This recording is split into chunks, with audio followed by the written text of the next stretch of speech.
کونوا انصار اللہ۔ اللہ رب العالمین نے ایمان والوں کو مخاطب کر کے حکم دیا ہے کہ اے ایمان والو، اللہ کے دین کی نصرت کے لیے اپنا ذمہ دارانہ کردار ادا کرو۔ کونوا انصار اللہ، اللہ کے دین کے مددگار بن کر کھڑے ہو جاؤ، اور اپنی زندگیوں میں اگر برکتیں چاہتے ہو، اپنے معاملات میں آسانی چاہتے ہو، غلبہ چاہتے ہو، تو اصول یاد رکھو، ان تنصر اللہ ینصرکم ویثبت اقدامکم۔ اگر تم چاہتے ہو تمہیں ثابت قدمی ملے، تمہیں اللہ کی نصرت مدد مل جائے، تو شرط اول یہ ہے کہ اللہ کے دین کے سربلندی کے لیے اپنا کردار ادا کرنے میں آگے بڑھو۔ حضرات، آج ہمارے سامنے کس انداز سے اس مملکت خدا داد میں جو کلمہ طیبہ لا الہ الا اللہ محمد الرسول اللہ کی بنیاد پر حاصل کیا گیا، لاکھوں قربانیاں دی گئیں، اس مملکت میں حرمت رسول سے،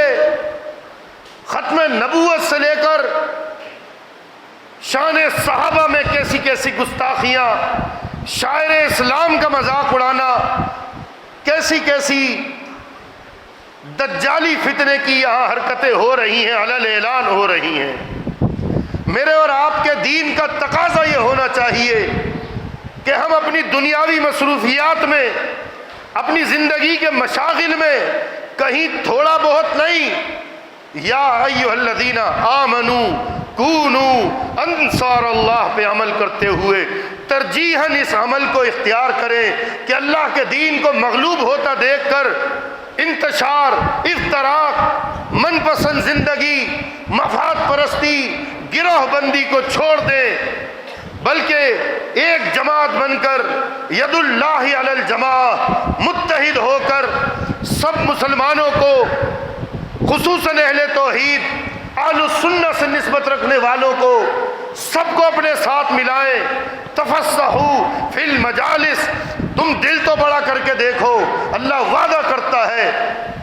یفسح اللہ لکم، اللہ تمہاری صفوں میں کشادگی پیدا کر دے گا، تم دل تو بڑا کرو، آپس میں ایک دوسرے کو ساتھ ملاؤ، اس عظیم مشن میں،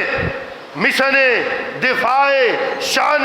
صحابہ میں اپنا ذمہ دارانہ کردار ادا کرو۔ اللہ ہم سب کو اس اپنی ذمہ داری کو سمجھتے ہوئے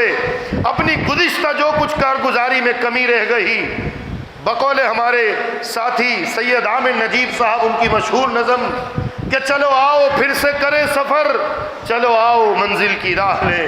وہ جو ہو چکا اسے بھول کر، چلو آؤ منزلوں کے سراغ لیں۔ تمام اہل توحید اور اہل الحدیث اور اہل السنہ سے اپنی نسبت رکھنے والے لوگ آج حرمت رسول، ختم نبوت، اور خصوصاً آج کا موضوع، آج کا تقاضا وقت کا کہ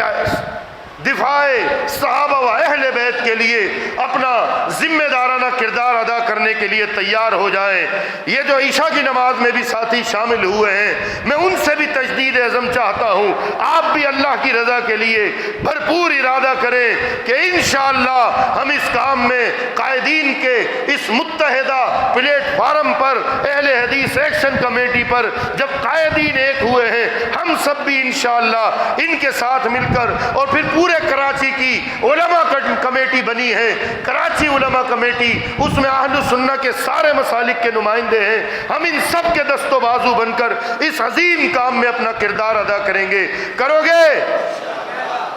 اب میں استاد محترم فضیلت الشیخ اور کنوینر اہل حدیث ایکشن کمیٹی، سرپرست کمیٹی